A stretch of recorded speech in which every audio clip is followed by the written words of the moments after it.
Do not try this at home. I mean, if it just looks pretty, I don't think it matters. Like, oh, here's all my towels. Why is it so embarrassing? Hi, my name is City Taylor. I have so many towels. Today I'm gonna be bleaching my hair.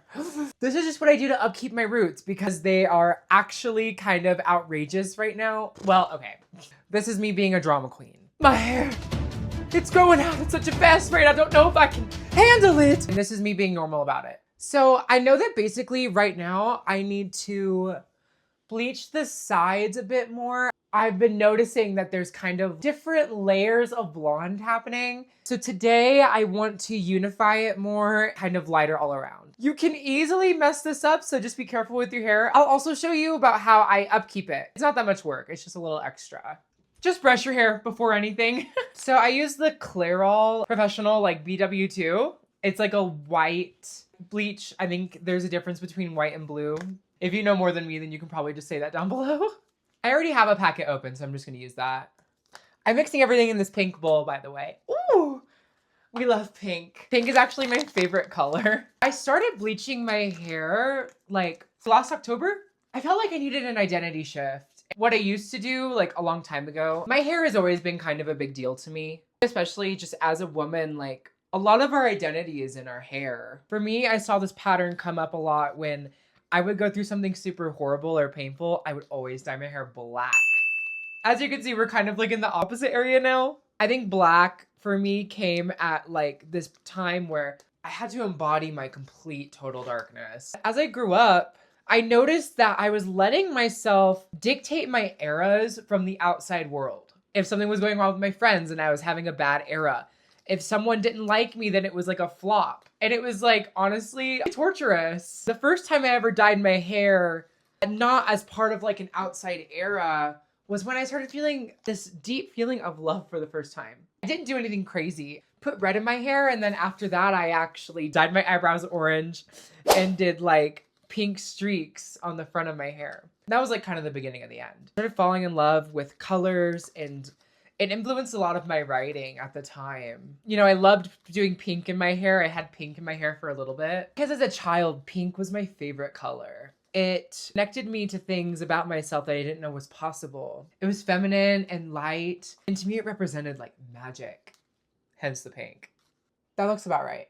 I think I do like a 1:1, 1:2 ratio. I just know what it's supposed to look like, so I kind of eyeball it. Ooh. I don't use gloves either, so here we go. Let's find these problem areas. Right here at the bottom. I know this looks crazy.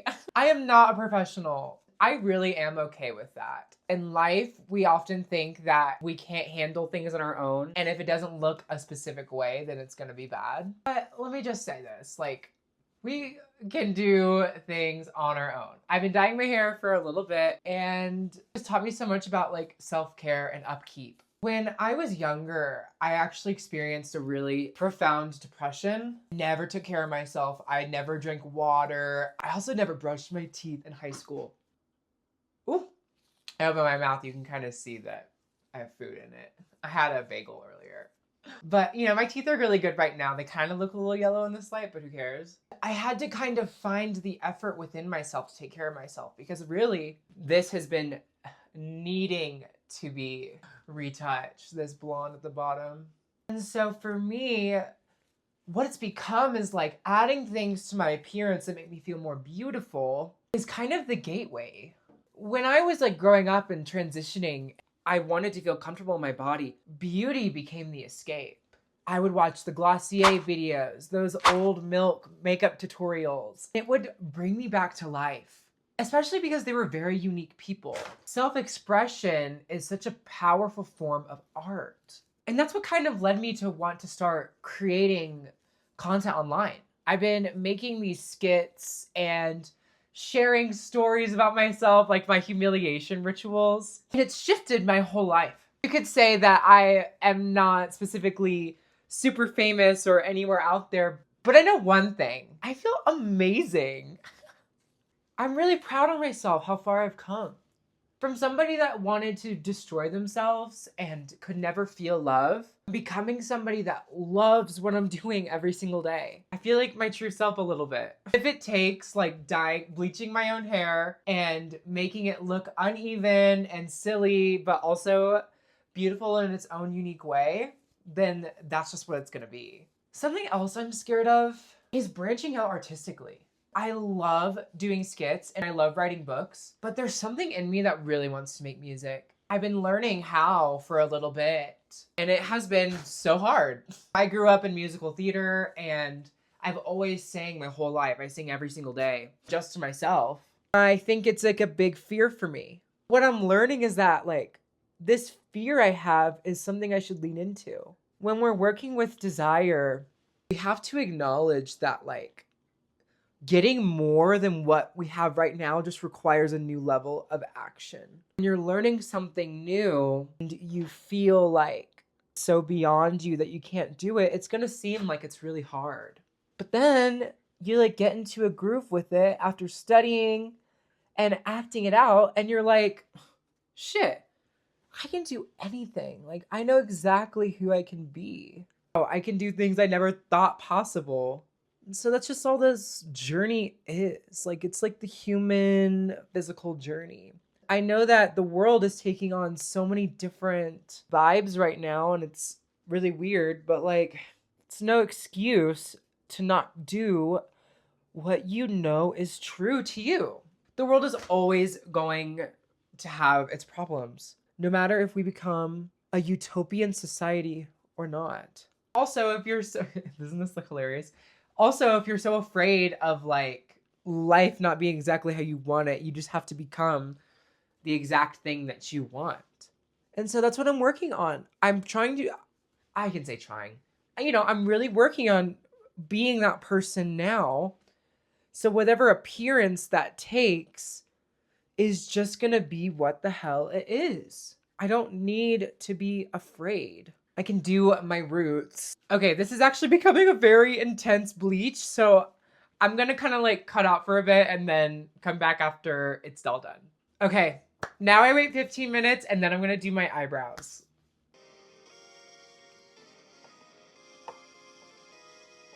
Okay, I'm back. So let's do my eyebrows. This part is so easy. Just do this. Also, of course, the foil is falling off of my head. Girl, she's becoming blonde. Okay. This is not a tutorial. This is not a tutorial. I'm not telling you to do this at home. Do with that what you may. But I always implore you to try new things and to experiment. 15 more minutes. I knew everyone was curious about how I did my own hair. I just knew you were. So I'm bleaching it right now, and now I just wait until the chemicals change the structure of my brain so that I'm able to transverse realities to where I'm blonde. Timer going off. Immediately rinse. Immediately rinse.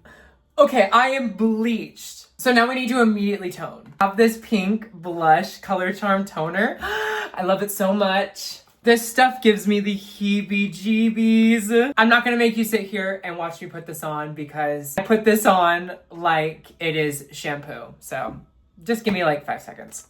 Okay, officially on.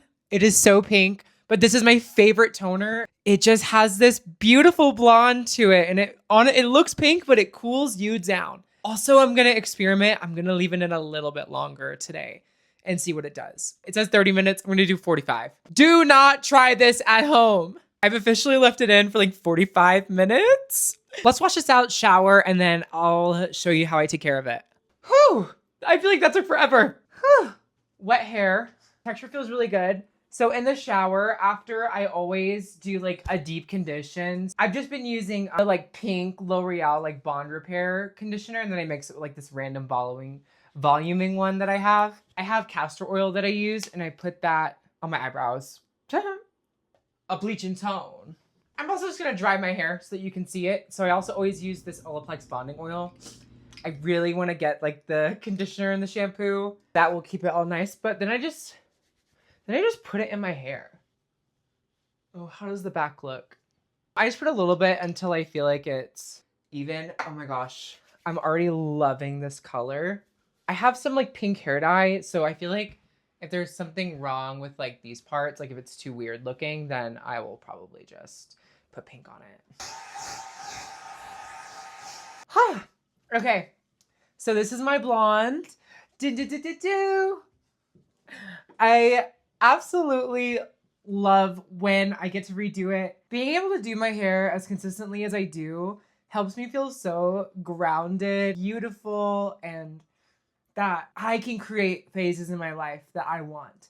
I can be exactly what I want to be and express myself and feel amazing. So, thanks for dyeing my hair with me. If you've made it this far in the video, don't forget to subscribe, leave a comment, let me know about what you think of my hair.